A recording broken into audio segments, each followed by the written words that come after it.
we're live. Hi, everybody. Happy Tuesday. Welcome to a branch of Laurels. My name is Ashexi. I'm a member of the Order of the Laurel from the Kingdom of Ontario. And my guest tonight is, I totally went out of my head. I knew that was going to happen. Gala, who uses an honorary title that is really cool, and I'm going to have her say it. Sure, it's Laurels, which literally in Icelandic means learned mother. So awesome. So welcome. Hello, nice to be Thank you here. for doing this tonight. I know we all have very busy schedules, so I really appreciate it. Yeah, no problem. This is awesome. We usually start these out with your origin story. Okay. So how did you find the SCA and what drew you in?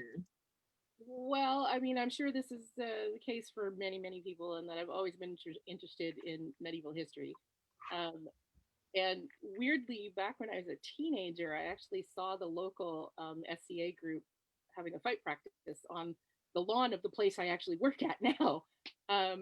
But I didn't know what it was. We were just driving past, and I was like, "What is that? There's guys with swords, and what are they doing?" And that was it. That's all I saw. I had no idea what it was. I never saw them again. And so it wasn't for many years later when I was living in the Shire of Ramsgard. Um, and I met some of the SCA folks because I was doing a little play called Hamlet. And some of the local SCA folks were asked to come in and do some costuming and teach some sword fighting to the main actors. And they were pretty cool. They invited me to come out and hang out with them for something. And so I did. I ended up going to Clinton War as my very first event, which in retrospect is not a huge event, but at the time when it's your first event, it was enormous. And so I had a little bit of culture shock there. And I ended up being the only Kairjin on the warfield at my very first event, which was bizarre. Yeah, and so I was kind of hooked at that point because I wasn't really given a choice. 2 weeks later, I was elected the Kairjin of our shire. Wow. Like, oh, you're in, so here you go. And then a few months after that, I autocrated freeze off, and I've just been going ever since. So I just kind of hit the ground running and just never stopped, I guess. Yeah, par for the course with me. I'm always doing something. Very cool. So when you started, did you have a mentor or somebody or group of people that kind of? I did, yes. I actually was brought into the SCA by Morgan Essex and Huckbald ap Earp and their sort of whole tribe of people that were around them. And they're still playing as well. They're in Secret. I don't remember the name of the household. I'm sorry, guys. Um, and the person who generally fights for me at events was somebody I met in that group as well, and that's Larry Godwin, and who still fights for me, and we're still good friends. We've in fact actually known each other since elementary school, weirdly, and Wayne. That's the I'm other having one. a hard time hearing you, and I'm not sure if it's my computer or if it's you. Oh, okay. That's a little better. Maybe I just need to sit closer, perhaps. Yeah, so Lyrica Wayne and myself actually went to elementary school together, except that I was a year below them, so they were like much older guys and stuff. Yeah, and so we sort of reconnected again in the SCA, which is just weird, and we've all just stayed in touch. So yeah, it's been a while. I was just thinking the other day, I was like, at 25 years I've been playing now, which when I met Morgane, she'd been playing for about 20 years, and I was like, oh my God, you're so old. And now I'm like, oh God. So now she's been playing 40 years? That's what I was looking at. I'm like, that can't be right. Maybe it can't be right. Because my friends are not that old. Come on. Is she was queen, right? No. No, it's a different Morgane. That was Morgane and Darius. Right. Yes. Okay, that always confuses me because the other Morgane was my first queen. Right. In fact, she was my first queen as well. Oh, that's cool. We've been playing the same time, same amount of time. Pretty much. Yeah. Yeah, so that's how I started. Like I didn't like sort of tiptoe in, it was like you're in, and that's how it's been ever since. So I've just never stopped. And were you already a music person before you started in the SCA?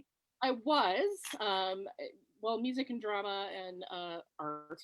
Um, and again, that's how I met the people in the SCA. But weirdly, when I started in the SCA, because I was kind of doing that as part of my living, I didn't want my living to be my hobby.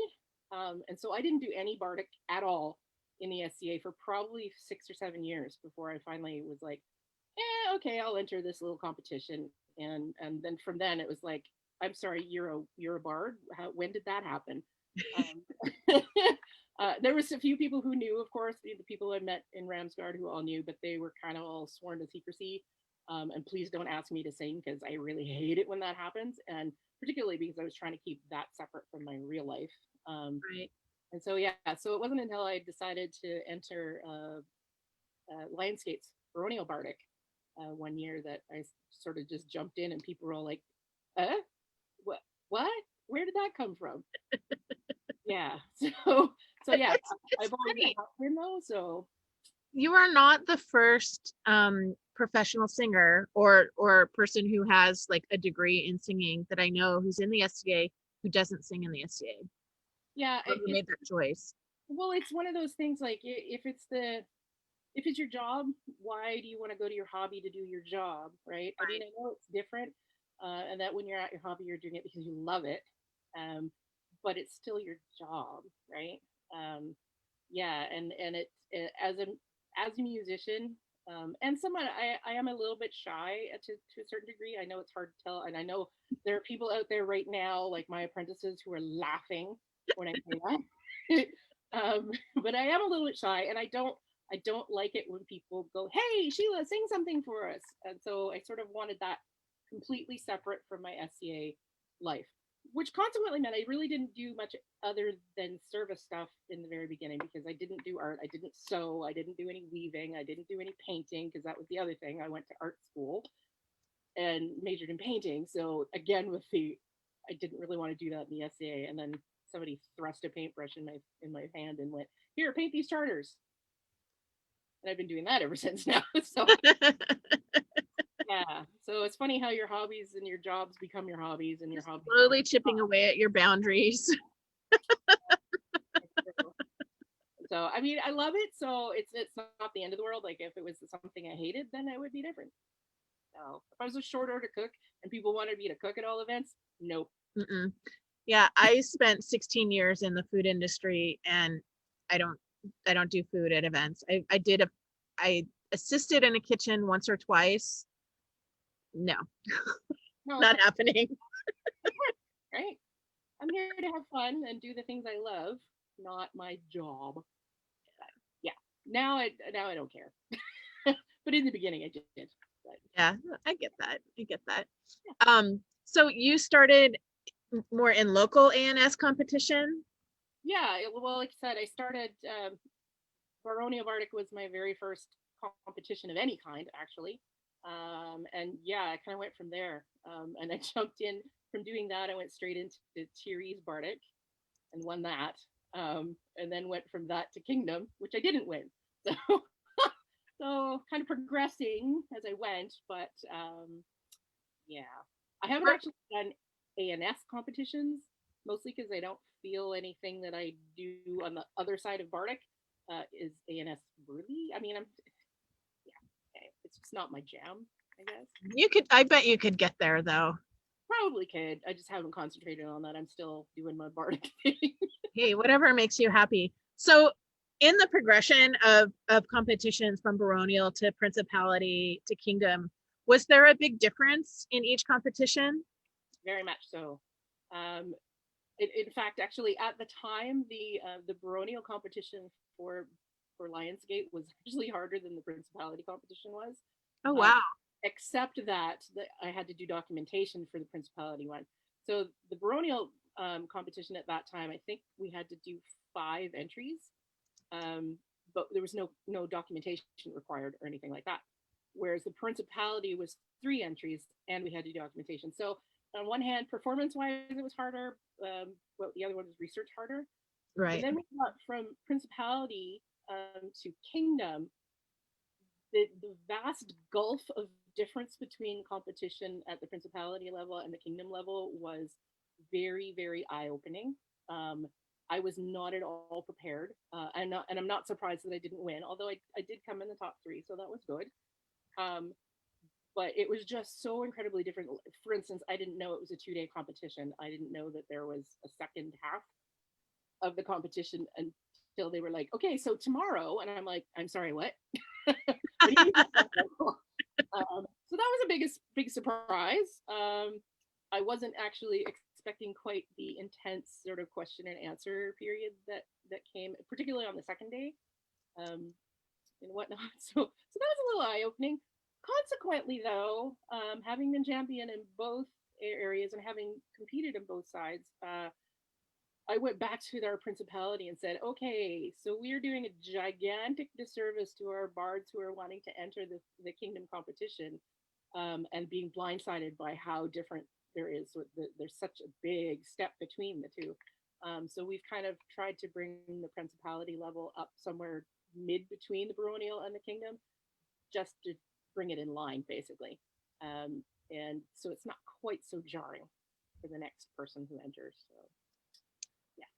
Seems smart. And then you didn't let the kind of intimidating experience stop you though. You entered again. I did. I actually entered 3 times, not including a single entry and whatnot. I really like competition, not for competition's sake so much, because I'm not a super competitive person in that I don't actually care if I win. Um, I like it because it gives me a push. It gives me a goal to work towards. For me, it's like if it's just a nebulous kind of I'm going to do this research someday, then it just never gets done, right? Whereas if I know that at this date, on this date, I need to have this much stuff done, then I get it done, and I work really hard on it. Yes, it's really nice if you win, but for me, it wasn't the goal to win anyway. Particularly the first time I entered, I was not under any delusion that I was going to. Right. Um, and in that particular instance, it was more about doing my thing, being seen doing my thing, and just meeting people, because I really didn't know particularly any bards south of the 49th parallel. I only knew those people who were in Theory, and to be quite honest, there wasn't a lot of really active bardic laurels up here, or bards in general. I sort of came into the SCA when the sort of campfire bardic culture was kind of dying down a little bit. Um, and so that kind of, I mean, it disappeared in theory for quite a while. And so I didn't have that exposure either. So for me, it was, I needed to meet some people south of the border, and just kind of connect with the bardic community that I wasn't getting here. um, yeah. So that was my goal in the beginning. And as far as I was concerned, that was exactly what I did. I met people, they met me, I did my thing, and here I am. So, but I did enter a couple more times, under the different formats, because there's the format that we're doing now is very different than the format we were doing, and so I've done both now, and they both have merits. I like either one for various reasons, and I hate either one for various reasons. So, yeah, Well, that nips that next question in the bud. I have opinions. I think that's great. Yeah, so it never did stop me. But again, it's like if I win, great. That's a nice little perk. But otherwise, my goal is here is more to teach people about stuff, particularly because most of the bardic stuff I'm doing is obscure, to say the least. And I'm sure we'll talk about that in a minute. And so it was kind of like I wanted to teach people a little bit more. The first competition I did more of the mainstream. I did one Scandinavian ballad, and then I did one Elizabethan piece, and I can't remember what the third one was, but so it was a little bit more mainstream and a little bit broader and whatnot. Whereas the next couple of times that I competed, I was much more focused in what I was doing, and that's what I wanted to do. So that's what I did. Yeah. Awesome. So did you with your previous singing experience, did you already sing in different languages, or was that something you learned kind of more specifically for the SCA? I did and I didn't. I mean, being Canadian, French Canadian is always in the background, so that was not new. And I'd also taken German in school and so on. So I wasn't unfamiliar with other languages. I also sang in choirs where we sang in Italian and Latin and so on and so forth. So that I was not unfamiliar with. The Scandinavian languages, however, absolutely came from the FCA. I had not done anything with any of those until such time as I started doing the research into Scandinavian balladry, which is really difficult to do when it's all written in Swedish and Norwegian and Danish, Icelandic and Finnish. And yeah, so you're kind of forced to have to learn at least some, right? Um, yeah, so that's absolutely born out of the SCA. But I've always had a really keen interest in language too. Um, for me, language and music are very much the same. Uh, there's very much a musicality to language, and particularly as they say, when you've learned a second language, a third, a fourth, a fifth language all comes a lot easier, which is very much true, depending on what languages you're learning. Um, and for me, because there's so much musicality in them, um, I hear the inflections that a lot of people wouldn't. I hear the intonation of it, I hear the rhythm of it, and so on and so forth. So trying to pick up those languages is a lot easier, particularly if you're a musician. But once you've picked up one language, the rest usually follow fairly easily. Because there's a lot of commonality between languages, depending on the language group, that is. So, yeah. Particularly when you're talking about Scandinavian languages, though, is Swedish and Norwegian are very, very similar. They're not the same, but they're similar. Danish is also very similar on paper. Spoken Danish, though, is quite a lot different than Swedish and Norwegian. They say that Danish is basically Swedish or Norwegian spoken with marbles in your mouth, which is very true. Um, Icelandic is its own thing. And then there's Finnish, which doesn't resemble any of them. Um, Finish's closest language group is Hungarian. You would think, Wow. I know, you would think being close to Sweden or Estonia on one side or whatever, that they, nope, Hungarian is the closest next language to that. It makes me want to follow the linguistic patterns through history and see how the migrations of people. Yeah. And I actually did when I was started doing some linguistic stuff because I was curious, like, why is Finnish different from the rest? I mean, it's part of Scandinavia, right? Why is it different? So, and that's why. For whatever reason, the language root between Finnish and Hungarian are the same, and it's not the same as the rest of the Scandinavian languages. So, Wow, that's yay! so cool. So, Yeah. as you were doing that, were you able to find, I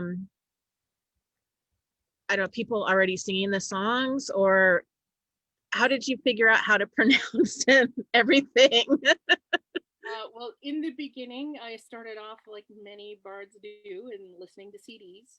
And one of the CDs I bought was a lovely lady in Norway, Oyen Grovenmaren is her name. Um, and she does much the same kind of stuff that I do.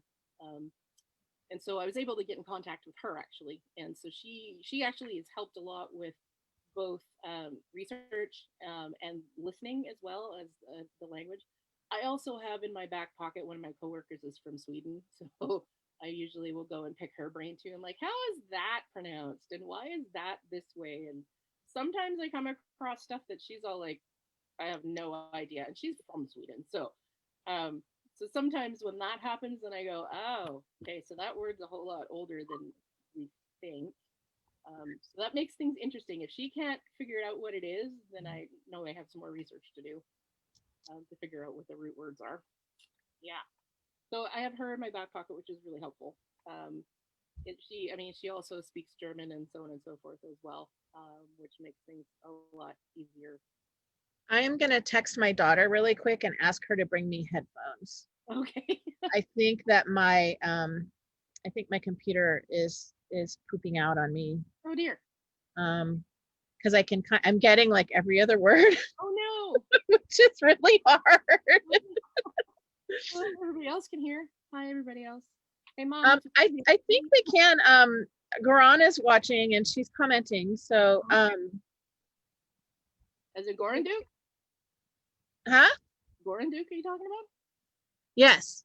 Ah, hi, Gordon. Okay, so we'll see if somebody comes and brings me something.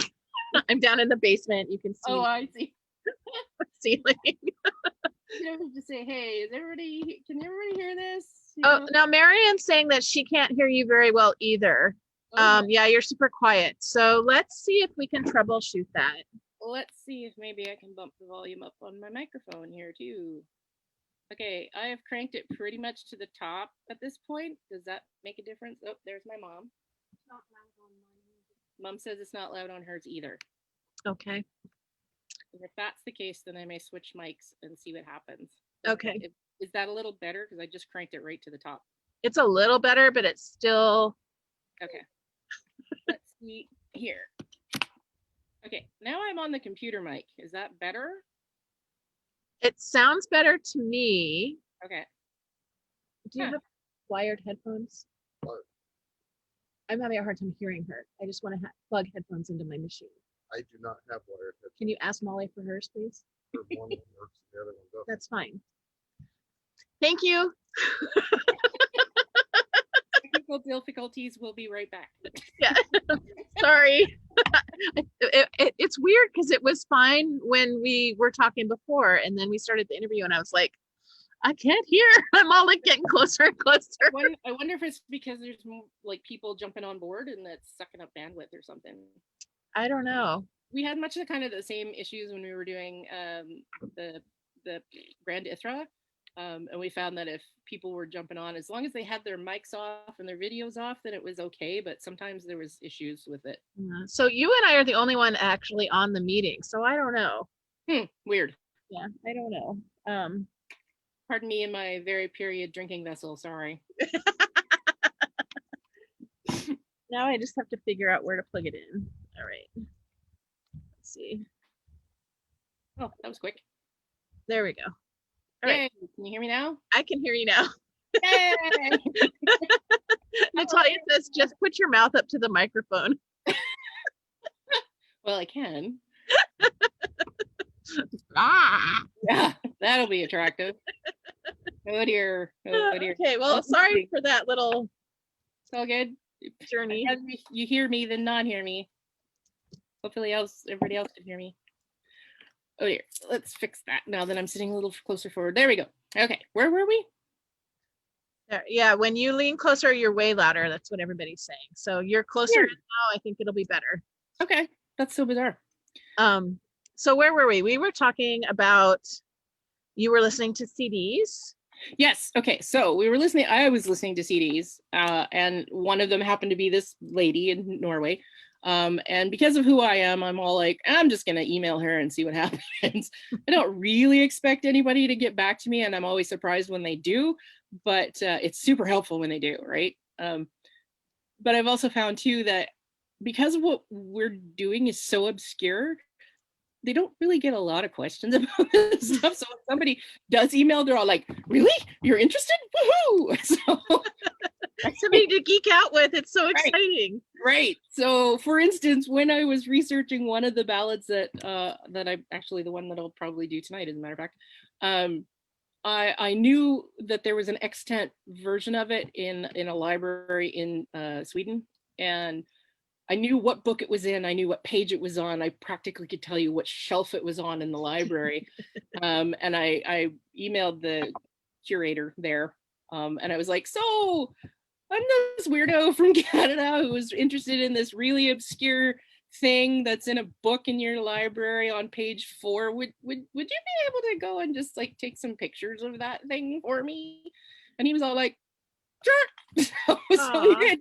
So he went and took some really great high-res pictures of the actual thing, and sent it to me. And I was like, and he was so excited about it. He was so excited. He was super happy. Fast forward about 5 years, and I went back and I was like, hey, remember me? I did that really weird, obscure thing in this book on page blah, blah. So there's another one in your library. And he's all like, all right. Off he went and took pictures. So anybody out there who's looking at doing any sort of research or anything, don't be afraid to ask people, because you never know. I mean, what's the worst that could happen? They're going to say no. especially now with COVID. I bet that they're even more willing to Yeah. facilitate any kind of lending that they can. Yeah. I mean, and honestly, when you get something that, especially when you get something that's super weird and obscure, like they don't get really a lot of requests for those things. So, hey, cool. I mean, I've had other ones who have written back to me and said, so what were you doing with this thing? And so I've sent them the paper and said, here you go. That's what I did with it. So that works. That's super cool. That's super cool. So you mentioned Swedish, Finnish, Norwegian. Danish, Icelandic, little bit of Faroese, although it's not my thing. German, Latin, Italian, a little bit of Spanish, Russian. Irish Gaelic, English. I'm a bit of a language nerd. Now, that's not to say that I'm fluent in any of those except English. With the Scandinavian languages, I'm much better reading them than I am at speaking them. Singing is a totally different thing, because you don't sing like you speak. So that's a totally different thing for me. Yeah, but I'm much better at reading and writing.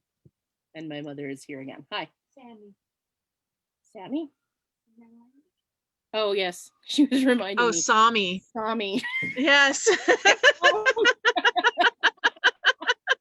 Oh, here.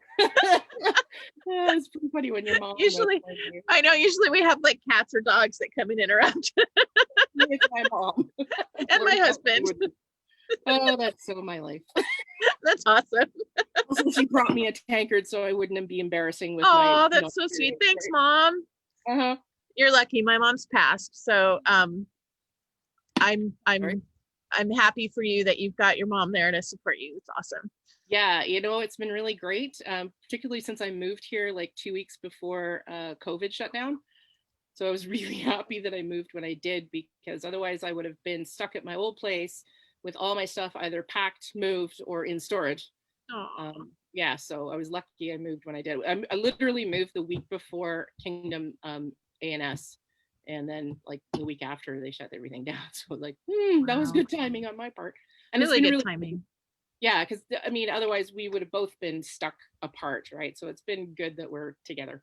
So, yeah, yeah, that's awesome. Yeah.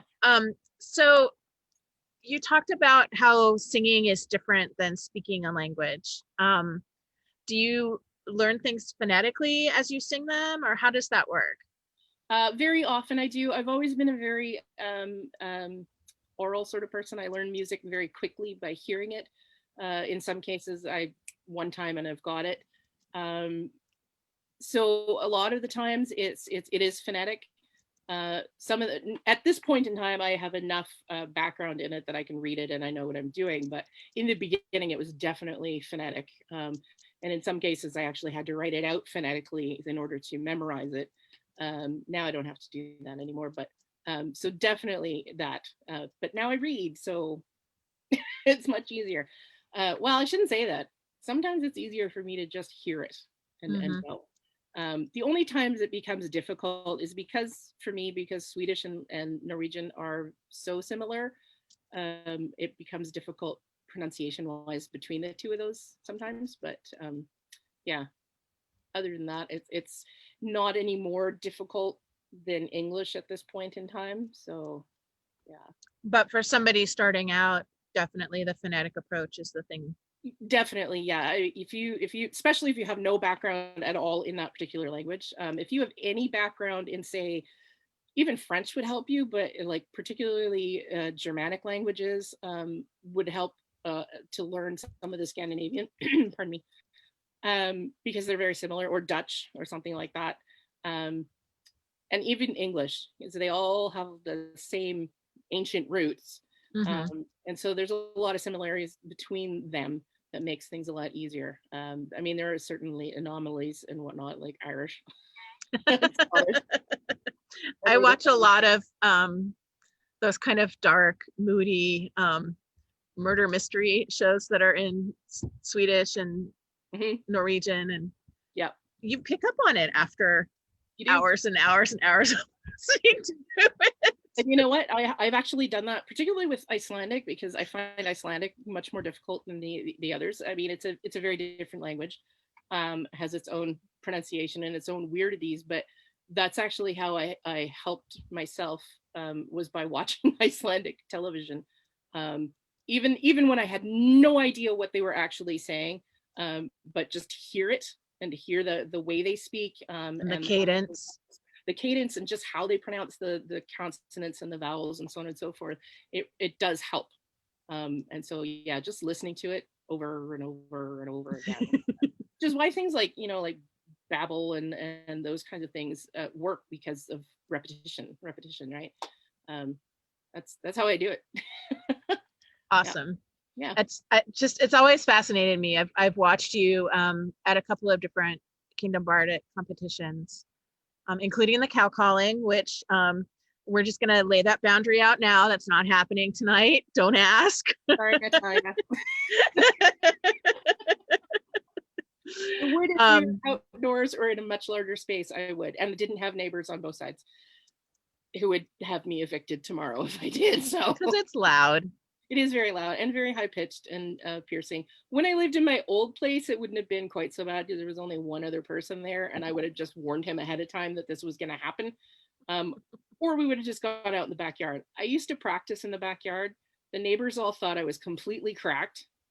And all of the dogs for like 16 blocks around, every time I went out there and started doing that, they'd all start barking.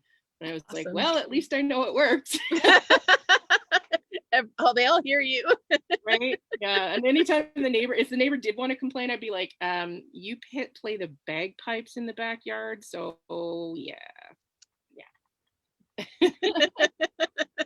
It does work and I love it, but I can't do it here for you. I'm sorry. Natalia's pouting. She says you always say no to her about that. I swear, at an event sometime outdoors, I will do it just for you.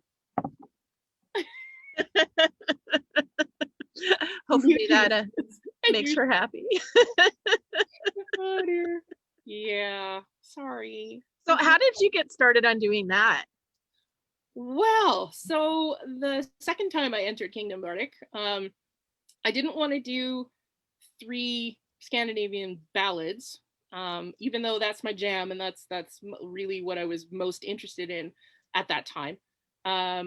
But I wanted to do some stuff that was still sort of in keeping with persona. Even though, I mean, my persona is Norse and I can't document any music to the Norse period at all. Right. They're just, as far as we know, there just isn't any. They didn't write it down, or they didn't have a way to write it down, maybe. But I thought maybe I could look at some of the more rural music of Scandinavia, folk music, and come up with some various other things. And funnily, at the same time, my Laurel at that time, Mistress Alessandra, we were sitting around a campfire one day, I think it like September Crown or something, and she was like, hey, I heard this really cool Scandinavian thing and you should totally do that. And I was like, does it sound like this? Click. And she's like, yeah. So that was born out of that. And then when I decided to enter Kingdom Bardic the second time, I was like, I wonder if this would fly, because I mean, it's a little bit controversial in that some people would consider it music and some people would not. And certainly there were some that were on both sides of the board when it came to my score sheets and whatnot. So I fully expected that. Because part of what there's different kinds of kulning. Kulning, by the way, it literally means cow calling. Ku is cow. There's different kinds though. There's the very sort of melodic sort of singing that you might hear if you plugged into YouTube. You'll come up with Jonna Yinten on there, who's very lovely. She has a lovely voice, but she's very, very commercial kulning. She's singing for the average Joe. Mass consumption. Mass consumption, yeah. It's beautiful. Don't get me wrong. It's beautiful, but it's not traditional. And I was much more interested in traditional. So there's that kind of cow calling. Then there's cow calling for other animals such as goats and sheep, which is a very different kind of calling and is not musical for the most part, because there's a lot of like animal sounds involved and just nonsense words and just general sounds. So it's not it's not musical, as it were. And then there's just herding songs, which are of course musical. So I ended up doing an entry that kind of was did an exemplar of all three of those different kinds of killing. And if you were there, you know what I mean. But yeah, it was a little bit controversial on it, but I was like, you know what, I'm gonna do it. And then my third entry was Yoik, which is another kind of Scandinavian folk music, also not super melodic, and a little bit controversial. So I was fully expecting to get hammered on both of those, and I kind of did, and that's fine. But again, I just wanted people to learn about this thing. Yeah. And now it's become a thing, and now I'm like known as the cow calling Laurel. So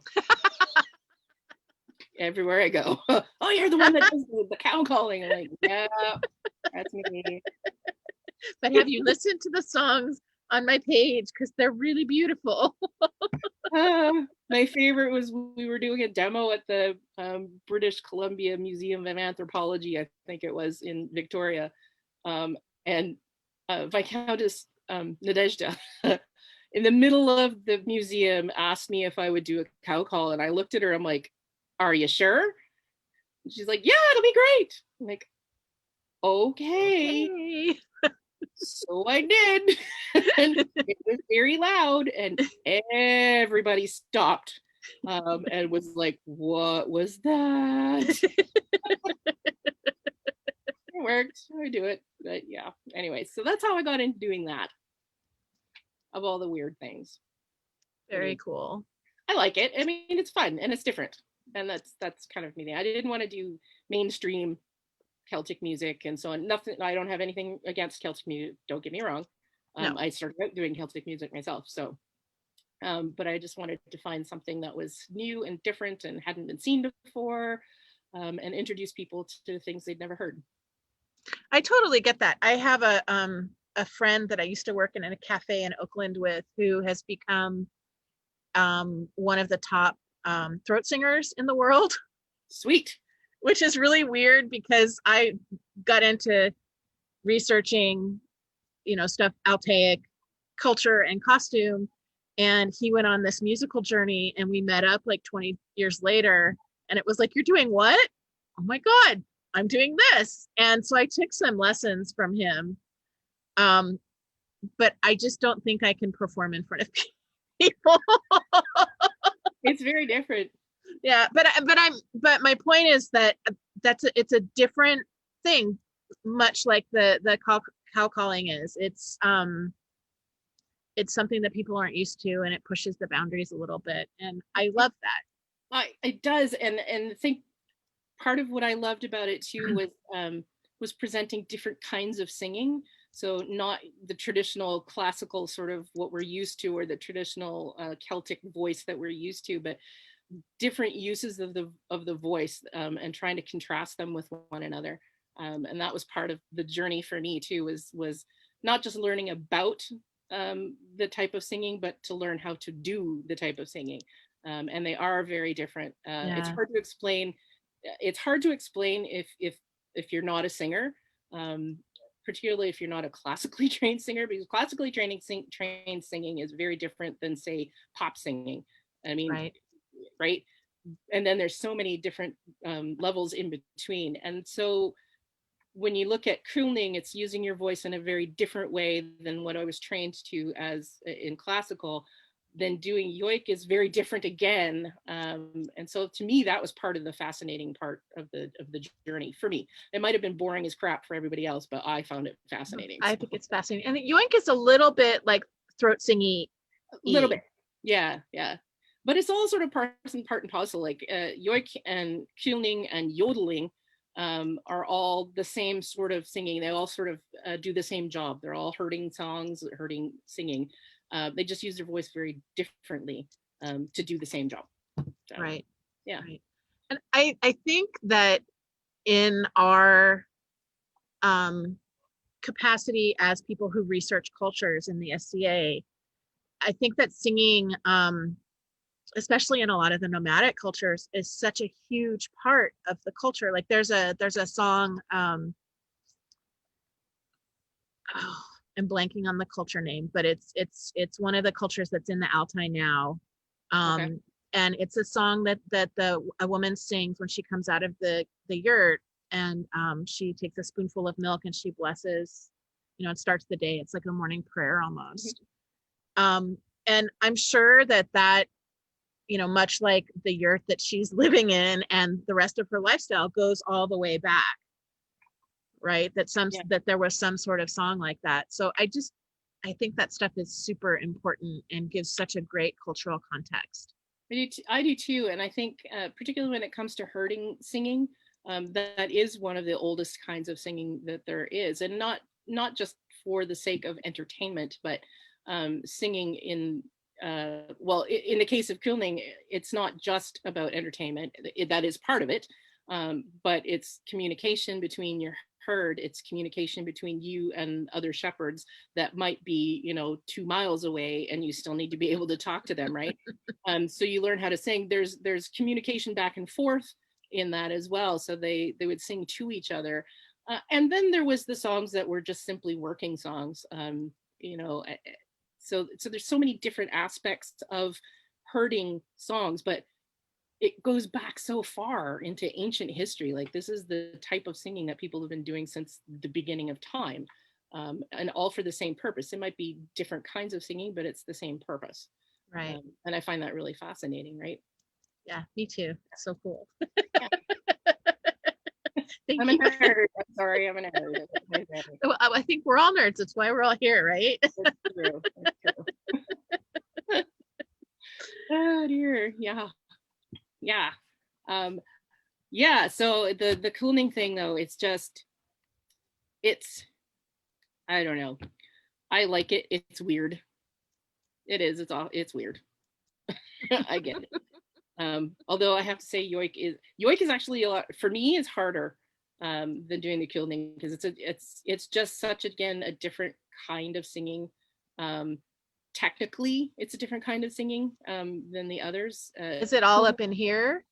It is all up in here, and it's there's some peculiarities with yoiking that, as a classically trained singer, go against everything I've been trained to do. One of which is to sing here, whereas Kulning is more here, and like an operatic voices all over. One of the other things they do with yoik is they just like, we're taught in classical singing that you only breathe in certain places. So you breathe at a bar line, or you breathe where it makes sense in the line that you're singing. Whereas when they're yoiking, they just breathe whenever and wherever. When they run out of air, that's when they breathe. If they're in the middle of a line, oh well. If it ruins the rhythm, too bad. And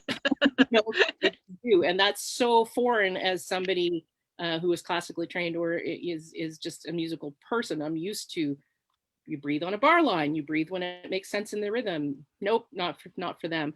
They also do a thing too that I struggle with because of my classical training, and that is that what sounds like they're singing out of tune to most people is not actually singing out of tune. So they modulate up about a quarter of a step every so often throughout their yoik. And so eventually it ends up being quite a bit higher than what they started with. And it sounds to the untrained person like they're singing out of tune, when in fact they're actually doing it on purpose. And that to me is like, what? Ah! Yeah, it's hard for me to, it's hard. It's hard to train yourself out of singing perfectly in tune all the time. Yeah. So there's a lot of different kinds of things, and some of it is quite sophisticated, even if they didn't know that what they were doing was sophisticated. The only unfortunate part is things like yoiking and whatnot hasn't been studied a lot. It hasn't been recorded a lot, at least until recent history, when it's sort of been having a revival, especially among the young people in the Sami cultures. But prior to that, there's nothing recorded. They didn't write anything down. They didn't record anything until some guy in like 1912 went in with wax cylinders and recorded some of the earliest ones that we have. But that's 1912, right? So, right. It's basically modern times. Yeah. But listening to those, they're terrible recordings to begin with, but it's difficult to listen to. It's a very difficult kind of singing to sit, and it's not one of the things you're going to sit down with a cup of tea and a book and listen to. It's not like soul soothing or anything. No. I mean, it serves a purpose in the Sami culture, but for our Western sensibilities, not so much soothing. Nope. Yeah. Yeah, that's awesome. Yeah, I love it. Very cool. So somewhere in between the kingdom competitions, you were apprenticed to Alessandra. Yes. When did that happen? How far into your singing journey did that happen? Well, funnily enough, I met her the first time I competed at Kingdom Bardic. At the time, I was actually apprenticed to Mistress Siglinda, who no longer plays. And she wasn't playing at that time either. But at the time, I actually was not pursuing a Bardic Laurel path. I actually apprenticed to Siglinda for art, weirdly enough, because she's an amazing artist, and I was fresh out of art school. So that kind of went hand in hand. And again, when I met her, I wasn't actually doing any Bardic in the SCA either, so that wasn't on my radar. And then I went and decided I was going to enter Kingdom. And so I met Alessandra and Leith and Giuseppe and various other Bardic Laurel types when I went there. And so we connected, and that was great. And I went home and I told Siglinda, hey, I met all these cool Bardic Laurels. Yay, I'm so excited. So the next year, when I went back to Kingdom Bardic, not as a competitor, but just to attend, Alessandra sent Leith to come and find me where I was in the event and dragged me out to where she and Giuseppe were sitting in a corner. And I walked up and I was like, so hi. What's up? Like, yeah, exactly. I'm like, okay, because I don't really know them. And yeah, it's just, he's like, I'm going to be your Laurel. And I was like, thanks, I already have one. Oops. I didn't say it like that, but it was like, I'm very flattered, but I already have a Laurel, right? And she was like, yeah, but is she playing? And I was like, no. So I went home and I talked to Siglinda about it, and she was all like, well, if you wanna, like, she wasn't upset. She was quite encouraging. She was like, you know what, if that's the journey you're going to be on, then that's where you should go. And so that's what happened. So I ended up becoming her apprentice, I think the following July. So just a few months later. Yeah. So that was 2010 when that happened. No, sorry, 2011 when that happened. Yeah. And then what year did you win the Bardic?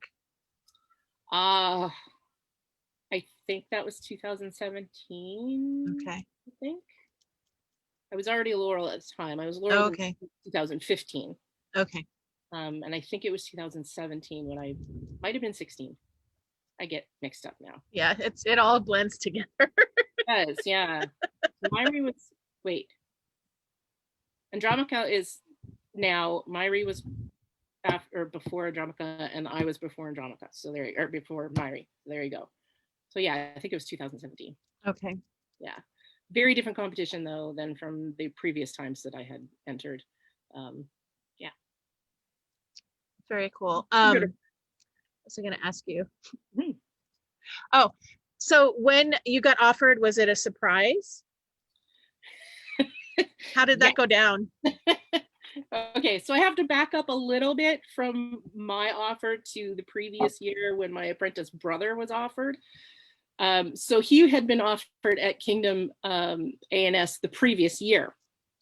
And our Laurel spent the entire event avoiding him because she knew that she wouldn't be able to keep a secret. So she literally was like, there he is, and she'd go the other way. Oh. So yeah, because she was like, all right, she knew she wouldn't be able to keep it. I didn't know what was going on, but whatever. Anyway, so now fast forward a year later, and we were at 12th night. And had I put the clues together ahead of time, I might have suspected, but apparently I'm not that smart. And I totally missed all the signs. Signs like people offering me space in the hotel room, because I wasn't planning to go to the event at all. So people were all like, oh, hey, we've got space in our hotel room. You can come stay with us. And then people offering me rides. The word worked, like people who would not normally offer me a ride, right? And so yeah, I was like, all right, well, I guess I have a ride and a place to stay, so I guess I'm going to 12th night. So we went to the event, and Alessandra was not keeping away from me, so of course I didn't suspect anything. And it was, I think, court on Saturday night, and we were all planning to go out for dinner. We were sitting outside of court actually at the time, when we were yakking and whatnot, and we were planning to go for dinner. And then she said, oh, but we have to stay for court. There's this one thing that we got to stay for and whatnot. So I was like, all right, fine. And then Martin Harper's son got called up for, I think it was an AOA. And I was like, oh, that must be it. Okay, so great. All right, are we gonna go for dinner now? Okay, no. All right, well, okay. So there was more Laurel business going on, and we all shuffled into court. And Leith and Alessandra and Farron, who literally pinned me against the wall, so I couldn't go anywhere. But again, I didn't really clue into that. And so I'm standing there listening, and then they called the Laurels up, and Alessandra and Leith and Farron made a beeline for the other side, as opposed to just stepping forward from where we were. And again, I didn't think anything of it. And I'm standing against the wall, do, do, do, do, do, do. Literally what's going through my head as I heard them call my name was, I really have to pee. I wonder if I could skip out of here and just go pee for a minute. And as they're calling my name, and I remember looking over at Baron William, who was sitting in front of me, and I heard the name, but it didn't register. I'm still thinking about I have to pee. And I look at him, and he looks at me, and he's crying. And he looks at me, and he goes, that's you. And I'm like, wait, what? And then I lost my noodle. And yes, that was how I got offered. But yeah, apparently I'm just not real good at putting the clues together. Everybody else knew, apparently. But yeah, totally didn't see it coming at all. I mean, I saw it coming in that I knew eventually it would be coming. I just wasn't expecting it there. And then, so that was cool. It was very cool. I just was like, oh man, I am so dumb. And so did you have a vigil? Did you get? I did. Yeah. We did my elevation at the July coronation, the following July coronation. It was a bit of an issue. So this was 12th night when they offered it me, and I didn't do it until July coronation. And that was because I had made a promise to Siglinda that if I was ever going to be elevated, that she would be allowed to speak. And so it was really important for me that she be able to come to the event. Well, Siglinda is not in great health and doesn't do a lot of traveling, and she didn't have a passport at the time, so we had to give her sufficient time to get a passport to be able to get to the event. And so July Core just, that was going to be the event, even though it was 6 months ahead of time or 7 months later, right? And then as it turned out, she wasn't able to come anyway because her mother passed away, so she couldn't come. But I mean, it was fine. And now I've forgotten where I was going with that. So you got you vigil. We were talking about vigil, right? So yeah, so we had the vigil at July Core, the hottest July Core in the universe. I'm just putting that out there. It was hot, and in the middle of the. Do you remember the field in Cedar Woolley, the one with the mice all over the place? Oh, the decapitated ones. Yeah, that wasn't the year, thank goodness. But yeah, same field. Yeah, I had a toddler that year, the dead mice year. It was awful. Yeah. Anyway, year, there was not the issue with the mice, but it was just Serengeti hot. Yeah, so that's where we did it. I actually had a joint vigil with Martin Harper, who was also being elevated the same day, and so we just had our sort of vigils next to each other. His idea was he just wanted to sit around and shoot the shit with people and play music, and I sequestered in a tent for a while, and because that's what I wanted to do. Awesome. And yeah, so it was great. I actually really enjoyed sitting in the tent by myself, just talking to people who came in to speak with me. And some of them were people I'd never actually met before, which was super cool. And listening to the people outside the tent who were having a good time partying and listening to music and eating food. And so that was actually really, really fun for me. It was pretty subdued, but I enjoyed that. So yeah. Are you more of a one-on-one person than a big groups people yes. person? Yeah. Me too. I can take I don't mind crowds to a certain point, and then I gotta not people anymore. Yeah. I am much better with smaller groups of people or just one-on-one, and whatnot. And yeah, I think I just reached saturation point, and then I need to not be around people for a while. Yeah, same. This being able to do these interviews has been kind of an awesome thing for me Yeah, because I get to talk to all these people in a way that I'm comfortable with. And I'm much more interested in more in-depth conversations where you actually get to hear people and hear their story yeah, than what you get at events, which is like bits and pieces between all the noise. And yeah. Or so, 5 minutes here before I have to run off to do that other thing over yeah, there. yeah. Right. Or I'm watching my kid who's getting too close to whatever thing, and I'm kind of Yeah. listening to you, but yeah, Nope, I get it. Totally get it. yeah. So it's awesome. Yeah. Sorry, I know that COVID is not great, but You I'm know what? liking this. Well, no, for some people it's actually been a real blessing, because I mean there are a lot of people who are housebound, Hmm. can't get to events. So this for them is fantastic, right? All of these online classes and interviews like this where they get to see people and be a part of things that they would not normally be able to. Yeah. And so for some people it's been fantastic. Yeah. For some people it sucks. Let's be honest, for some people it really sucks. Yeah. Um, but it is what it is right now. We're making the best of what we can. Yeah. So since we're talking about this, what do you hope carries, because you've been running a lot of classes Well, and doing a lot of online content. I did one big block of classes. I haven't done a lot of classes outside of that. Mistress Disa is the one who's been doing all of the Yes. many classes. No, I just ran Kingdom Grand Ithra. Mostly that was born out of me. I had seen other kingdoms that were doing something similar. And I was like, why can't we do that? And because Disa had also been doing a class here and a class there and so on and so forth. And this was sort of on the back of Athenaeum, and Collegium was coming up, and we were trying to figure out how are we going to do these things. And so in my infinite wisdom, I said, let's do a gigantic event full of classes. Yeah. Yeah, not realizing, of course, that Ithra at that time wasn't really doing anything, and I kind of chucked them under the bus with that. Oops. I was like, oh, hi, here you go, we're doing this thing, sorry. Yeah, they were a little blindsided by that. I apologize. But yeah, so we decided, let me rephrase that. I decided that we should do this thing. But I managed to recruit some really great people to help with it. In particular, a lady who's actually from Avocal, Leisha is her name. She does play in here in Ontier as well, and she is sort of stuck in limbo. She was supposed to be moving to Ontier, and then COVID hit. And she had started moving to Ontier, to Prince George or Cold Keep. She works for the Canadian government, our version of the IRS. And so she started moving, and then COVID hit, and they sent her back to her old place in Saskatchewan. So she's still technically part of Avocal, but we're claiming her for Ontier.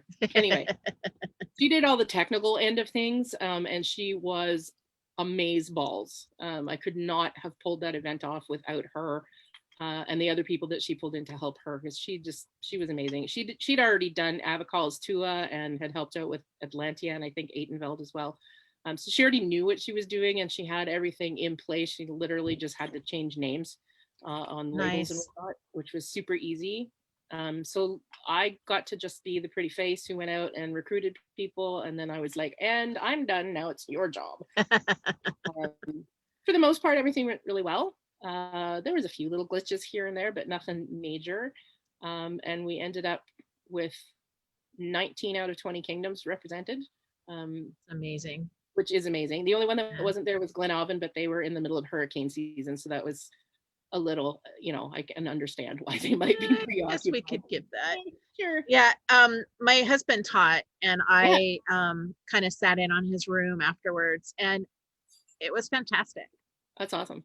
I'm so glad to hear that. Fantastic. I have not taught online yet, and I have a thing. I'm not ready to do it. I can do these interviews, but I'm not ready to teach yet. So no, you know what? It's understandable. Teaching online is weird.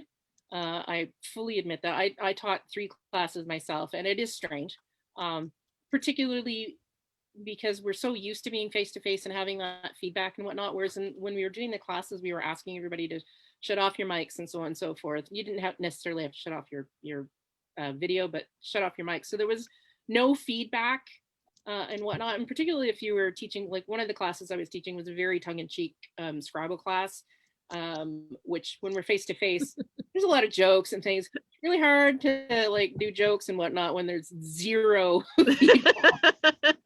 It's like being a stand-up comedian with an audience of nobody. Yeah. So it is weird. And even people who are seasoned teachers are just like, teaching online is weird. Yeah. So that is fully expected. And not everybody's going to be comfortable with that. So Yeah. I get it. I really do. But then I look at my kids' teachers and the amount of enthusiasm and passion they're able to relay to these kids online is phenomenal. It's kind of mind-blowing how good a job they're doing. It is. Absolutely. So I need to get there. Just not there yet. Yeah, like I said, it's not everybody's bag, right? So yeah, not everybody's going to be comfortable doing it. But I also say too, you don't have to do it by yourself. You can tag team as well, right? Mm-hmm. The biggest issues we have is figuring out how to do demos and things like that that are much more visual. I mean, it's one thing to sit and do a lecture class. That's no big deal. Or even a lecture class with, a PowerPoint presentation, or those kinds of things are no big deal. But when you're trying to demonstrate pottery, or you're trying to demonstrate archery, like how do you do that online? So there are some hurdles to get over, and the fighting is one of the things. And that was one of the things I really wanted to include in that ITHRA, though, was the fighting community, because right now ANS has all kinds of stuff going on. Yeah. Right. The fighting community is really the one that is suffering the most. And so I wanted to try and at least have something for them to enjoy as well. And so that was really kind of important to me, to have some of the martial stuff in there. The only thing we didn't really have anything of was archery, anything. Right. And equestrian. Again, though, like equestrian is going to be difficult to, I mean, yeah. a horse in the middle of a field online. Anyway, other than doing technical classes and things like that, how do you do those things? But I think those are all things that we can overcome. And as I've said to many others, even when we come out of this whole COVID crap, this is a venue I don't want to see go away. I think this is a very valuable tool that we should be utilizing, even when we are back to doing face-to-face classes or face-to-face events and so on and so forth. Yeah. Because it's such a vital tool, and not just for the people who are at home and whatnot, who can't attend events, but man, I have taken classes from people in Drachenwald. I've taken classes from people in Lopak and Atlantia, and people that I've never met, probably never would have met if it weren't for this. And learn things from them. And sometimes it's stuff that I already know, but it's always good to learn things from different perspectives, right? Yeah. And so that is such a valuable opportunity that I think we would be very remiss if we let it go by the wayside when we're out of this situation. Because especially the learning from people elsewhere. I mean, that to me is the most valuable part of this, not just to learn from them, but also just to see people's faces. Yeah, for sure. I know that my sister and I have talked about it, and I don't know if we'll be able to keep it up as often, because she's doing like 4 interviews a week right now, which is a lot. Yeah. And I'm doing 2, sort of 3, because I'm doing kind of the technical stuff for another set. But we definitely want to continue with it. Yeah. Because I think it's cool. Yeah, and I think people, I think there's a desire to have it continue. So, if we get to the point where nobody's watching and we're just out there doing it, then maybe we'll reconsider. But well, no, the not just for the ones that you've been doing, but other people elsewhere who've been doing stuff too. Like, where would I have the opportunity to learn about those people or meet those people if it weren't for this? Where would I have the opportunity to do like the online Bardics with North Shield and things like that? Like, honestly, I kind of was like, why haven't we been doing this before COVID? Like we had the technology, we just didn't, right? Yeah. Um, so I think it would Yeah. be really bad if we stopped doing it. Yeah. The SCA Known World fight practice group is doing, or no, it's not on there. It's a coach's corner. Ah, They're doing some really great discussions about training and teaching fighting, and it's, I think that community was already starting down a path of having kind of a universal language towards right, fighting, but it's really solidifying that, and people are getting to access some of the top coaches in the right. SCA on a weekly Yeah. basis, which is amazing. Well, yeah, and like again, like we had this technology to do this before, we just didn't. And so we were forced to do it, and now I'm all like, why weren't we doing this before? This is awesome, right? Yeah, So yeah. I And think, I forget her SCA name, but Vanessa Gidding says you are demystifying peerage and members and the pointy hats. And that's totally part of what our intention was, you part of one of the weird things in the SCA, and it's weird for the people that are like, dukes and duchesses that get placed on these pedestals, and people are afraid to talk to them, and right, they're just people.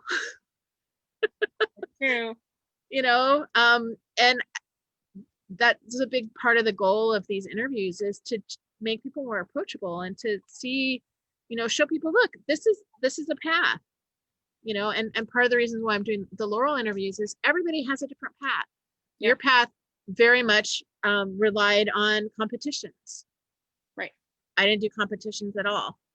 I sewed for royalty and did a lot of regalia, and that's how I got seen. Other people, like Disa, she teaches a ton. yeah.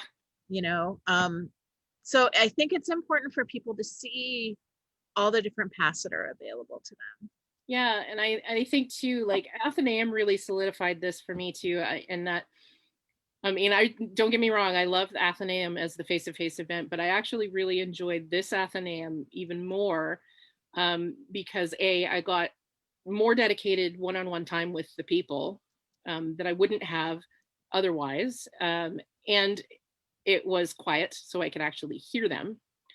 But in addition, because they put together their own websites and whatnot, with where they put up their research and documentation, and talked about the projects that they were working on, it gave me time to go and look at those things and digest the things that they were doing, or maybe go off and do some research that I needed to do before talking to them, and so on and so forth. And so for me, that was actually the most valuable part. And I hope in the future, and I think they are planning to sort of do a mesh of the two. Um, it's so, like, for me, I think, um, because we don't have the face-to-face events where we're going to sit and see somebody sewing their thing, or the Bardic Circle where we're going to hear people doing their thing. It's going to be even more important for the near future for people to have their own websites or blogs or some sort of thing online, to post their stuff, Yeah. right? Even an Instagram or a folder, an album, set of albums on Facebook, Something, yeah. whatever your comfort level is. Well, and you know what? And to a certain degree, like, so one of the things I do for a living is take photographs for a museum collection. Um, and so part of my job is to take really high res pictures of stuff. Um, but it's really fascinating for me anyway, to be able to look at those things that closely. So I mean, even with looking at the thing in my hand, I still can't see it as well as I can in that photograph that I've just taken of this much of a piece of lace, Right. to see the detail and whatnot. And so that kind of stuff is really fun, like particularly when you're looking at somebody's embroidery and those kinds of things, where I can go, holy cow, right? Yeah. Check out those tiny stitches. Right? Yeah, Oy. it's pretty cool. It is cool. I really enjoy. I am really enjoying this. Not to say that I don't enjoy face-to-face events, but I do like this. Yeah, same. Yeah. So, are you ready? Did you want to do a little bit of singing? Sure, I can. Absolutely. Okay. And you not only sing, but you play all of those instruments behind you. You also play those. There's quite a few. This is just some of them. There's a whole bunch in various corners of this room as well that you can't see. But I can sort of. So that one right there is a rebec, which is the sort of grandfather of the violin. It's actually originally a Middle Eastern instrument that kind of came into Europe in around the 6th century, somewhere in there. That one there is not technically a period instrument. It sort of kind of is. That one's actually a bowed psaltery. It's upside down right now, but it hangs better that way. So that one is a small Anglo-Saxon lyre. That one is a technically doesn't actually exist in nature. I'll explain that in a second. We call that one the Gunnar lyre. And then that one, oh, I'm terrible at this. Other way, there we go. That one is a 14th century Norwegian Kravik lyre. That one up there is another rebec. That's a classical guitar. There's a harp. Oh, wow. There's so another cool. There's a hurdy-gurdy in the corner and a hornpipe and various, yeah, there's stuff all over the place in here. I have a bit of a problem with collecting instruments. Yay. It makes all of this seem less insane. Some people collect fabric. I collect instruments. Yeah, fortunately, I play almost all of them. I don't claim to play them well, but I do play them.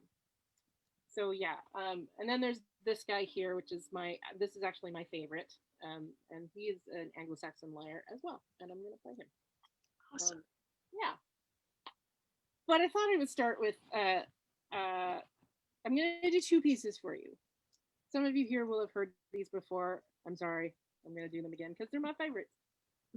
One is a herding song. It's in Swedish. And basically the words are, I really love herding and this is all I ever want to do forever. That's a very short summary of it. It's actually only 2 verses long, so I'm going to sing it twice because it's pretty short. It goes like this. Jag vill gå val hela dagen all upp på den långa måsen. Dagen är lång, magen är trång och lite limor i påsen. Driam duden dadiam duden dada reida. Driam duden dadiam duden dada reida. Tupparna grå, barna mina små, tupparna mina snälla. Stilla skall gå, bita på strå, sen ska gå hem till Tela. Driam duden dadiam duden dada reida. Driam duden dadiam duden dada reida. Jag vill gå val hela dagen all upp på den långa måsen. Dagen är lång, magen är trång och lite limor i påsen. Driam duden dadiam duden dada reida. Driam duden dadiam duden dada reida. Tupparna grå, barna mina små, tupparna mina snälla. Stilla skall gå, bita på strå, sen ska gå hem till Kvela. Driam duden dadiam duden dada reida. Driam duden dadiam duden dada reida. Driam duden dadiam duden dada reida. Driam duden dadiam duden dada reida. Wow. Yay! That's the one I usually like when somebody says, hey, sing us something. That's the one I pull out of my back pocket. Natalia says, oh my God, I love this one. So she's very happy. It's one of my favorites too. So thank you for doing that. That's awesome. The other piece I decided to do tonight is a little bit longer. It's also in Swedish. Ouch, I have a cramp in my leg. But I chose it simply because it is, well, because we're doing the Two Sisters interviews. This is a version of the Two Sisters story. song rather. So because it's in Swedish and it's a little bit long, I'm just going to give you a really quick rundown for those of you who don't know what the Two Sisters story is. So the story is that there are two sisters. One is fair and one is dark. And the dark one is jealous of the light one, the fair one. And one day while they are out walking along the water, whether it's a lake or a river or whatever, they're out walking along the water. The jealous older sister pushes the younger, fairer sister into the water. And the fair sister, as she's drowning, says to her older sister, "Sister, help me, help me. I will give you anything you want." And this eventually the sister just basically says, "Well, when you're dead, I'll have all of your stuff anyway." Ooh, right? So this sister drowns. Well, sometime later, two traveling musicians come walking along and they see something floating in the water. And so they decide to go and investigate, and they find the younger sister floating dead in the water. It's a very happy Scandinavian story. They pull her body out of the water, and then, in probably the most bizarre thing I have ever heard, decide to dismember her and create an instrument out of her body. In most versions, it's a harp. In this particular version, it's actually a violin. And they take that instrument to the next town where there happens to be a wedding ceremony going on. And it just so happens that wedding ceremony is the older sister to the younger sister's betrothed. Oh, I know. So they arrive at this wedding feast and they say, "Hey, could we join? We will play some music for you if you will let us have some food and join your party." And they're like, "Sure." So they sit and they start to play. And then all of a sudden, the violin starts to play on its own. And then a voice comes out of it. And the voice accuses, of course, the older sister of having murdered her, et cetera, et cetera. In this particular version, it kind of ends before the rest of the action happens. But in the rest of the story, oftentimes the older sister then goes mad and runs away and is never heard from again. And in some versions, it's the parents, who was very often the king, of course, decides that that's really horrible and throws the older sister in prison, and she's never heard from again. And then magically, the younger sister comes back to life, and they get her and her betrothed get married, and everybody lives happily ever after. Yeah. So the secret of Scandinavian music and poetry, etc., is none of it is ever happy. Just so you know. Even if it sounds happy, it's probably not. Because long winters are long. Long winters are long. Particularly if there's any sort of like trolls or elves or any of those kinds of things involved in the story, not going to end well for the human beings ever. Yeah. So this is called Den Underbara Fiolin, which is the wonderful violin. It's in Swedish. And it's a little bit long, so I will do my best. And hopefully you can hear this well enough. Being that it's on the computer speakers, I'm a little leery, but we'll see. It's been good so far. Okay. Sorry, check that over there. There we go. Can you hear that okay? Okay, great.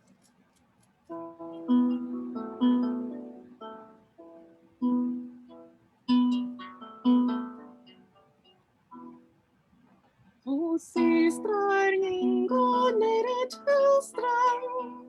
Systrar ingår nere till strand. Att hämtar vatten på sludan sand. Du är alla ros, du är alla rosens blad.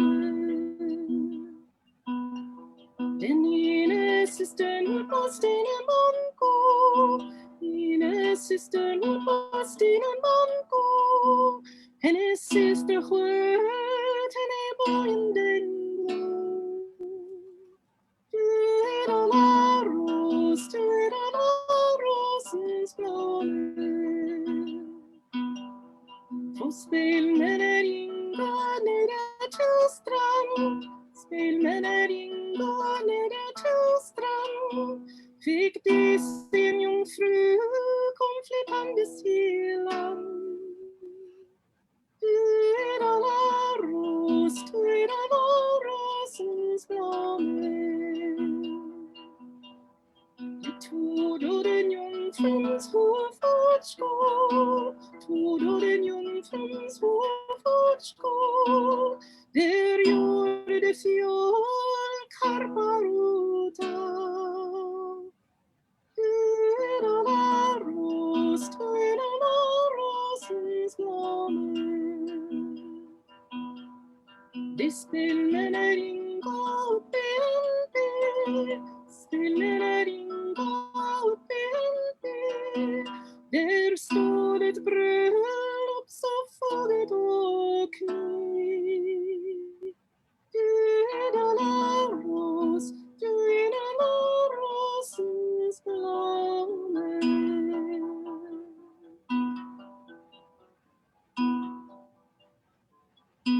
Sa det strengen den første, brodern kommer min syster. Så det strengen den andra,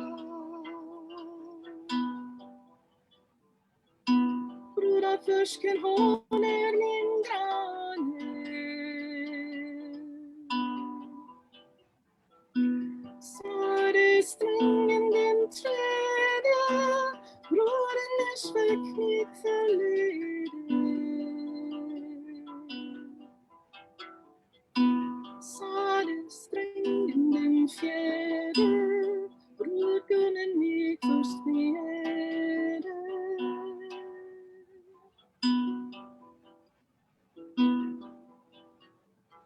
Det trodde fjolak slagga mot en stäng, trodde fjolak slagga mot en stäng.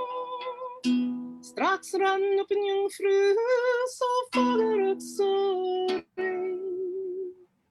Du är da Laurels, du är da Laurelsens blommor.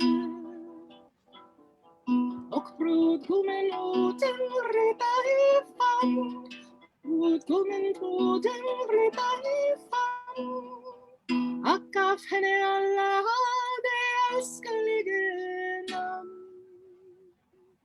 Du är da Laurels, du är da Laurelsens blommor. Jag svärdig inför denna svulliga gård, svärdig inför denna svulliga gård, att du är den gömsagna till min bror. Du är da Laurels, du är da Laurelsens blommor.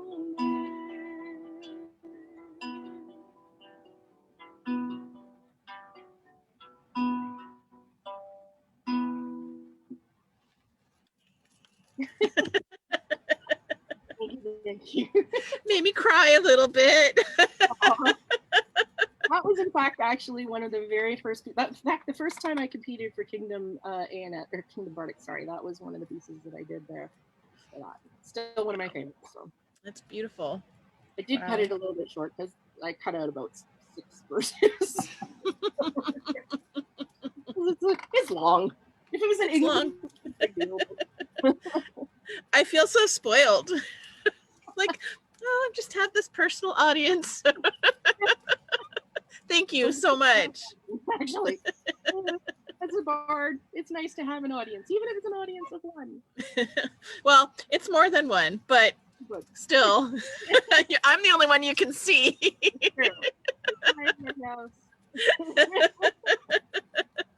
Oh dear. Yeah, I love that piece though. It's actually a combination of two, well, same song but two different tunes actually. So the tune in the I took the section of the song where it's the voice of the violin of the dead sister speaking, and I used the tune for a different song in that spot because it just makes it a little bit different, and that tune is a little bit more I don't know how supernatural. Yeah, there's a tone change in it.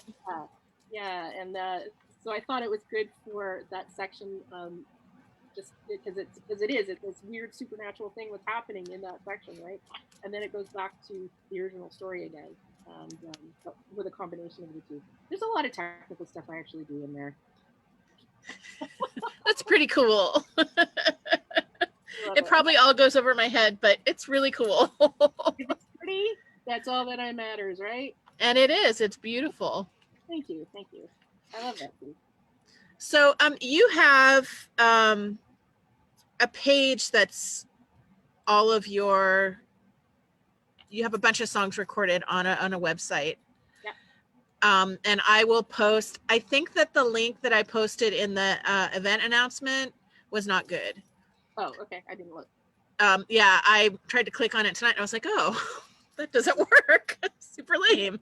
So I'll post it in the comments and I'll fix the event announcement. But if anybody wants to check out your singing, there's some really gorgeous stuff on there. Yeah, so there is a website. It's northsinger.com, I think it is. Is it north-singer? I can't remember. northsinger.com. We're just going to go with that. There's also a Facebook page too that's also North Singer. But I also have a YouTube channel, which I think is Songs Just 73, but it also might be North Singer. Would you be willing to go into the comments and add those in? Sure. Can I when we're done? You don't have to do it now. Oh, okay. Sure. Yep, but yeah, you'll be able to go back in. That would be great. Then people can check you out. Yeah, I do have some more stuff in the pipe too. I just haven't done any editing on them yet and posted them. So there's more stuff coming, including that piece that I just did, as a matter of fact, and a couple other ones. Yeah, and then I have this really stupid, crazy project that I'm working on. So one of my apprentices, Myri, who I think you interviewed before. I think no. Okay, somebody. I don't. I interviewed the oh my god, I'm spacing on his name. The one who got Laurel, yeah, just before all of this happened. So no longer my apprentice. Very sad for me. No, so one of my other apprentices who lives in Tacoma, Myri, has a much like what you're doing right now, called Bard Tonight, where she interviews mostly bards. I think she's had a few other people on there too, but mostly bards. And so she asked all of us, as me, as her Laurel, and her other apprenti brothers and sisters, if we would be willing to do some pre-recorded stuff for both for Halloween and for Christmas, for her like Halloween and Christmas specials, as they were. Oh, cool. So basically her thing is that she does it's kind of like, Saturday Night Live, not Saturday Night Live, sorry, like Stephen Colbert kind of interview thing like this. But she wanted. Doesn't she do like a Scottish accent? Yes. Yeah. I've watched her stuff. It's really good. Yeah. Yeah. So she just wanted to do a Halloween and a Christmas thingy. So a few years ago, I wrote a poem based on "'Twas the Night Before Christmas," and I called it "'Twas the Night Before Yule." And I've performed it a number of times. I've never recorded it though, so I was like, okay, well, I guess I could do that for you. That would be, in keeping with persona and period-ish, And then as I was lying in bed, I had the world's best, most terrible idea ever, and that was, I was like, ooh, I could like translate that into Norwegian and then do that with subtitles in English. So that's what I'm working on now. I was trying to memorize "'Twas the Night Before Yule" in Norwegian so that I can record it for that. Awesome. So that'll be going up eventually too. Awesome. And you just edited the Thierry dance video too, didn't you? Yeah. That was a lot of fun. Yeah. A lot of fun. Have you done that kind of work before? I have, actually. I've done a number of documentaries and music videos, worked on a couple of feature-length films as well. Mostly, like not mainstream stuff. It's mostly been for various churches and things like that, but some mainstream stuff as well. So I do have a background in that. Mm-hmm. So it wasn't a terribly difficult project to do, except that my computer cacked out halfway through. Actually, no, my computer cacked out right at the end. I was literally finished and I was doing the subtitles on it when something happened in the program that I was using Final Cut Pro, and everything disappeared. I was literally in the middle of editing, and then boop, gone. Oh, how frustrating. Yeah, and so I kind of had to rebuild the whole thing. It turns out it wasn't all completely gone, so I didn't have to rebuild absolutely everything, but it still Yeah. took me another week to catch up to where I was. But It's yeah, it it's turned out really good. yeah, it's time consuming. I did one just for a bunch of ladies down here, and I'd never done anything like that before, and it was super fun. And I learned, but it was a lot of work. Yeah, people are learning a whole bunch of new skills that they didn't think they would ever do. Yep. It's great though, right? What are your COVID skills that you've learned? Oh, oh dear. Well, okay, running stuff on Zoom. I had never done anything with Zoom at all before. Not teaching, but I had never used Zoom or anything like Zoom before COVID. I'm not saying I'm an expert at it anymore, but I certainly know a whole heck of a lot more than I did, particularly since moderating classes and whatnot too. That really helps kind of learn the ins and outs of it, which is great because one of my other jobs, I have 4 jobs. One of my other jobs is for it's called the Fraser Valley Community Charitable Gaming Association. Wow. Yeah, it has nothing to do with gaming. Just so we're know, why it's called gaming, I have no idea. But anyway, basically, my job is I help nonprofit societies write their grants, whatnot, for government funding. Um, but prior to COVID, some of it was being done by Zoom. Now it's all being done by Zoom. So having learned to do this stuff for Grand Ithra, really helpful outside of that. So That's awesome. yeah, I think Very cool. that's really okay, this is going to sound so terrible having said all of this stuff about I want to encourage people to continue doing their art. I have none of my own art, none, other than some bardic. That's it. I haven't done any painting, I haven't done any sewing, weaving. Well, no, I did a little bit of weaving, but I just haven't. Bardic though I've done. So Yeah, I think it's weird. Like I go through phases where um I have all these ideas and I want to do all this stuff, and then I just can't get out of bed. like I can feed the kids and I can clean the house, and then I'm spent and I'm not doing anything else. my mother, who is sitting in the living room listening to this right now, is going to laugh when I say this, but right now there is a pile of cut out and ready to be assembled masks that were cut out and ready to be assembled and have not yet been assembled since March. Um, there's also a pile of fabric that I just got to the other day. Somebody online was selling a great mucking load of wool and whatnot online for $5. Wow. Yeah. So like some of the ones that I think I got about 8 or 9 big giant things of fabric, and one of them I think has something like 20 yards on it for Woo! $5. I know, right? Score. So, I don't normally hoard fabric, but I was like, I can't pass that up. So yeah. So that's sitting on the kitchen table right now too, and my mother in the living room going, "Yeah, when are you gonna move that?" Sorry, Mom. So, future projects. You have some future projects to look forward to. I do. Right now, my future projects are making garb because I have a whole lot of wool now, but also garb for other people. Like, for instance, Larrick, who usually fights for me, he needs some garb, so I'll be doing some stuff for him. Um, and mostly Bardic. Like, I don't have any charters to paint right now because we just don't have any. Yeah. So I suppose I could design some blanks and things like that, but that's not really my wheelhouse, the designing part of thing. I like the painting part, not so much the designing Right. part. And we're just not doing awards in court, which is No, we're not. No. Although it's interesting when I was talking to I think her SDA name is Ellen, and she is from uh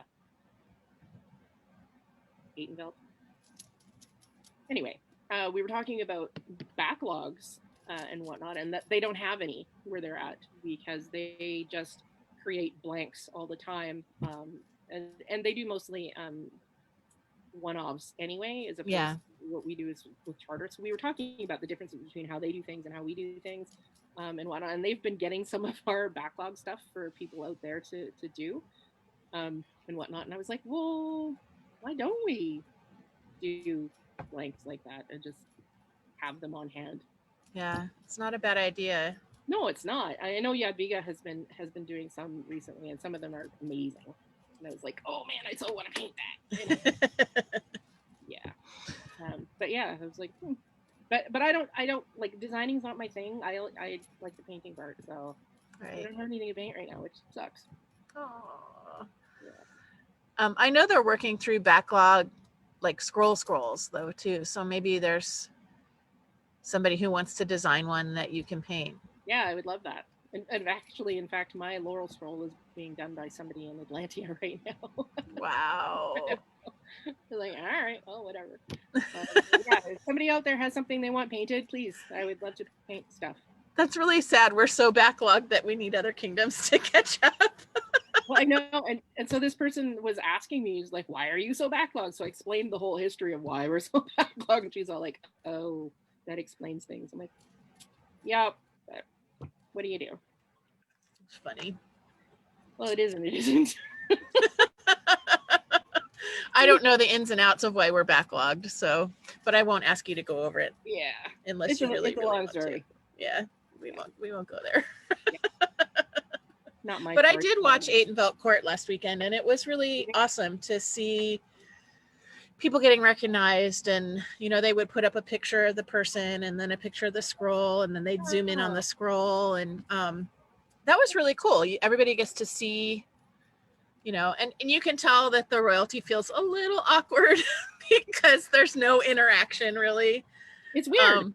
Yeah, it's a little weird. But they did really well. And I actually cried because, it was like, oh, I missed this, which yeah. I don't think I ever would have realized before that court would be something that I really missed, but I apparently really miss it.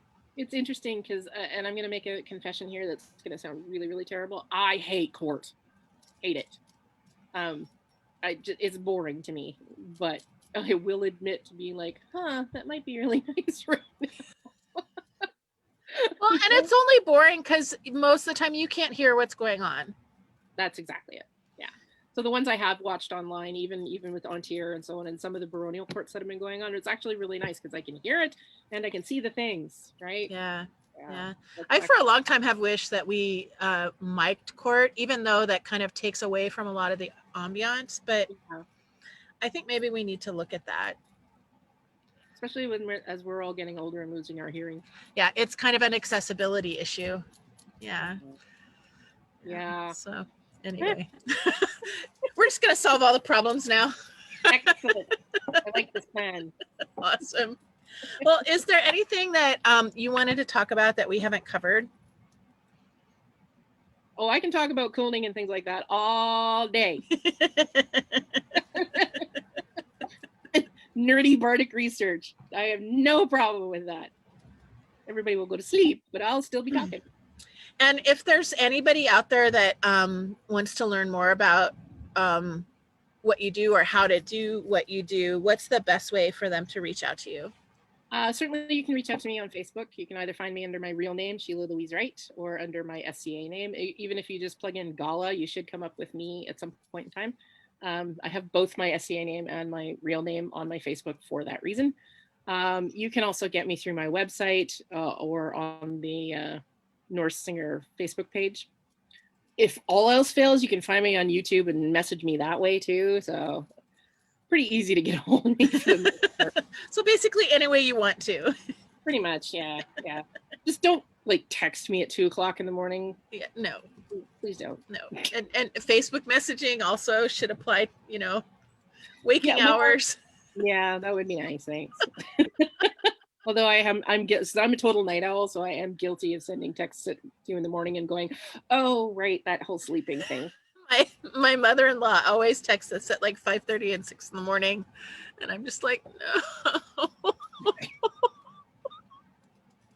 Yep. Oops. I turn my phone off, but he does not. So. Oh. Yeah. Yeah, usually I do too, but mostly it's not because of other people texting me and things like that. Because one of my apprentices is very much a night owl too, and he will text me at ridiculous o'clock in the night. But because whoever had my phone number before me, some guy named Steve, his friends like to call him at 2 or 3 in the morning when they're drunk and looking for Steve. Awesome. And yeah, that's super awesome. So now my phone gets turned off at night. So Steve's not here, man. Steve's not here, man. Go away. You were not here the last 42 times you called either. Change your number. Anyway, yeah. Yay, Steve. Oh, wow. That's horrible. I'm so sorry. Yeah. I just put the phone off. Although it's only a problem when I forget to turn it back on. So when all of this is over, what is the first thing you want to do? Hug everybody. The first thing I want to do, that's a really hard question, actually. Because you kind of are like, I want to do all the things, right? I was actually thinking the other night, I like camping. I don't love camping. If there's a hotel nearby, I would rather be in a hotel. But I was actually sitting the other day going, I kind of want to go camping, which is ridiculous because I'm not really a big fan of camping. So I'm actually looking forward to going and sitting in a field and baking my butt off and freezing my toes off at night and just sitting around chatting with people or sitting around Bardic or whatever. Choking on the smoke of the fires. On the smoke of the fire, lying in my tent, wishing I was dead because I'm so cold. Yeah, or being in my tent. I miss it. Right, I do. I miss it. It's ridiculous. It's ridiculous enough that I've actually bought extra camping equipment because I'm like, well, we're not going to events. That money I'll just put into my camp, right? Yeah. So yeah, I've actually bought some new stuff. Yeah. I miss laying in bed and looking up at my yurt ring and seeing the stars and listening to whatever party's going on, usually right outside my tent. You know, because I'm usually wherever Bardic is at, right? So granted, I'm usually one of the people who are shutting Bardic down, but I miss lying in my tent, even if I'm freezing, and just listening to like the drums in the background, right? Yeah. I love that. That's probably one of my favorite things is just listening to the sound of the event going on at night, quietly. Yeah. That's awesome. Yeah. But yeah, I definitely want to see everybody. I know, right? Like, oh dear. Yeah, well, same. I was looking at pictures from last September Crown, and I had taken some photos at night of the encampment.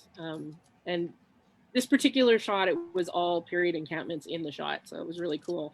And I was just looking at it going, oh, I missed that. At the time, I did not miss that. I actually went home because I have a rule if I'm camping is that if my house is within an hour, I drive home. As I just don't like camping. But and so this particular, like this was last September Crown. I was like, I went home, but I took these pictures and I was looking at them going, oh, I kind of miss that right now. Yeah, I'm actually, my sister has been like looking forward to Crown and then looking like, and when this first started, I was like, we're not going to have events the rest of the year. It's just not happening. You know, and she and I have kind of gone back and forth with it. And she has now, you know, since they finally officially announced, you know, nothing until after January. Yeah. But she's getting involved in planning the next Sport of Kings. And I'm actually planning for it and using it as a goal to get some stuff done, camps and costuming and stuff. And there's part of me that's afraid that that's going to be a huge disappointment. But I'm really hoping. Yeah, I mean, it's so hard to plan at this point because we just don't know, right? And being on this side of the border too is an added layer of we don't know, because Ontario might open up south of the border, but if Canada's border is still closed, we still can't go anywhere. Yeah, so. Yeah. And I keep starting this discussion with Tier people that, you know, it might be time to look at being a kingdom. And that breaks my heart because it really sucked when Abacal broke off and I miss people. But that whole border thing, especially if our government continues to go south. Well, the government aside, I mean, the border has always been an issue in that. I mean, you need the whole passport and things like that, and that is a barrier for a lot of people, right? And so, yeah, that is a conversation that some people have been having up here. Is like, well, we've had this conversation before. Maybe it's time to have that again, right? I don't know how far that conversation has gone because I haven't been part of it, but Right. It certainly makes sense to think about it at this point in time. We're kind of being forced to. Yeah. I mean, the predictions are up here that the border could possibly be closed for all of next year too. Wow. Yeah.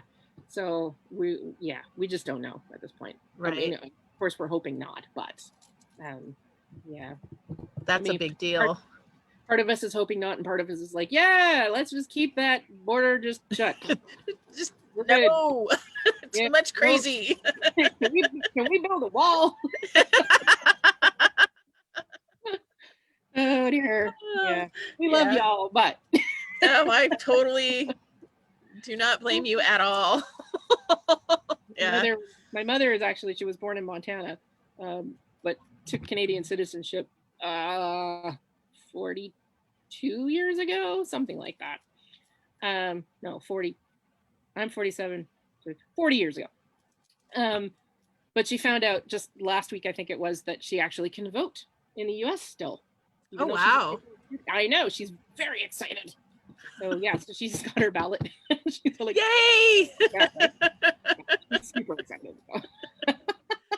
Oh, that's wonderful. I mean, for 40 years, she didn't think she could because she's Canadian, right? So, right. She is Canadian now. But as far as the US is concerned, they don't recognize Canadian citizenship. So she's still considered an American.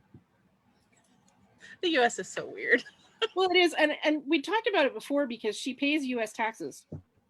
So as far as I'm concerned, if you have to pay US taxes, regardless of the fact that you don't live in the US and haven't for 40 years, then you should be allowed to vote. Yeah. So anyway, turns out she can. That's really interesting. We're totally off the script, but my father lived in Germany for his last, I don't know, 20 or 30 years and never paid the US taxes he was supposed to. The IRS came after us after he passed, which, you know, we hadn't seen him in 30 years, so it didn't matter, but that's really bizarre. Yeah, like I said, she's lived here for 40 years, but she's never had to pay taxes until, like, I don't know, maybe 5 years ago ish, somewhere in there. I mean, it's not to say that she wasn't supposed to be, but we didn't know that she was supposed to be because right. a Canadian citizen has lived in Canada for 40 years. So why would you think that? But then they started slamming down on expats and whatnot, and so now she has to pay US taxes. Oh, that's super weird. Well, I'm sorry. It is what it is. So but yay, she's voting. That makes me happy. All right. Well, sorry everyone for that really weird journey into our personal lives. Oops. I can go back to talking about Nerdy Bardic if you want. And sorry parents for oversharing. Yeah, all right. I'm sure I'll hear about it when I go out there. So. Well, we can go more if you want. I'm trying to look at my watch. We've gone almost 2 hours. So we should probably shut it down. Okay. But I've really enjoyed our time together. Awesome. So have I. It's been fun.